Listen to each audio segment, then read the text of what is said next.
Olá!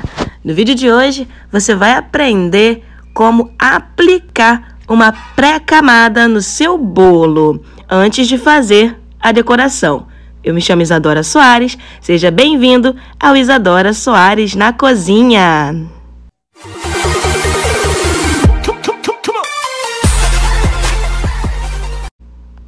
Com o chantininho devidamente hidratado, com auxílio de uma espátula, eu vou aplicar o chantininho no meu bolo.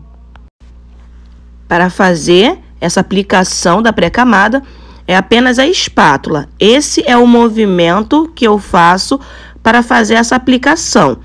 Eu começo de cima, vou girando a minha bailarina, a espátula sempre retinha, tá?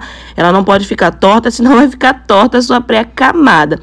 Conforme a gente vai espalhando por cima com a própria espátula, ele já vai sobrando nas laterais, esse chantininho. Ele vai indo para as laterais.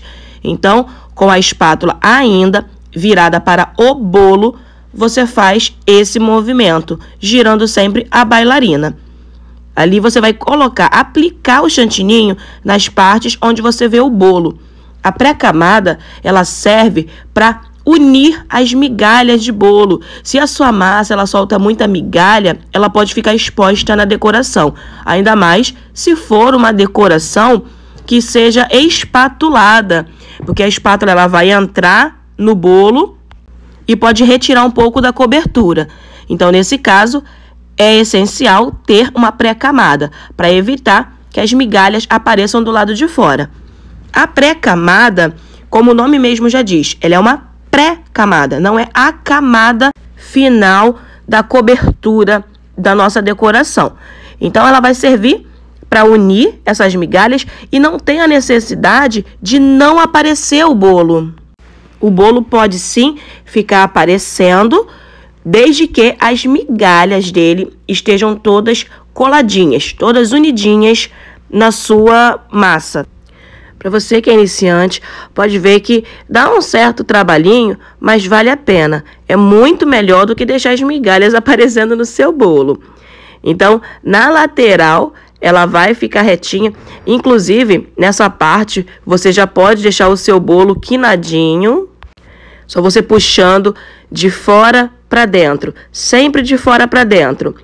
Você vai alisar a lateral, mesmo que apareça um pedaço do bolo, como eu já falei, e a parte de cima você vem de fora para dentro. Não esquece de fazer isso que eu acabei de fazer, que é passar a espátula ali na minha vasilha para retirar o excesso de cobertura.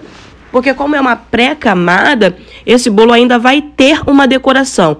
Ainda terá uma camada de chantininho, terá uma camada de cobertura. Então, essa pré-camada, ela precisa ser bem fininha. Porque, como eu já falei, volto a repetir, única e exclusiva função é unir e deixar o bolo retinho, tá bom? Você vai alisar o bolo aí já na pré-camada para unir as suas migalhas e deixar o bolo retinho, deixar o bolo quinadinho já na pré-camada. Não precisa ter muito chantilly, não precisa ter muita cobertura. Por isso que aparece os pedacinhos ainda do meu bolo, aparecem os pedacinhos do meu recheio, porque a minha função aqui, com a pré-camada, a minha intenção, na verdade, é apenas unir migalhas e deixar o meu bolo retinho já na pré-camada. Então, use o seu tempo com sabedoria nessa parte, coloque todas as migalhas unidinhas e o bolo bem retinho. Assim que acabar de fazer a sua pré-camada, você vai limpar a lateral da sua bandeja e ele estará pronto para decorar.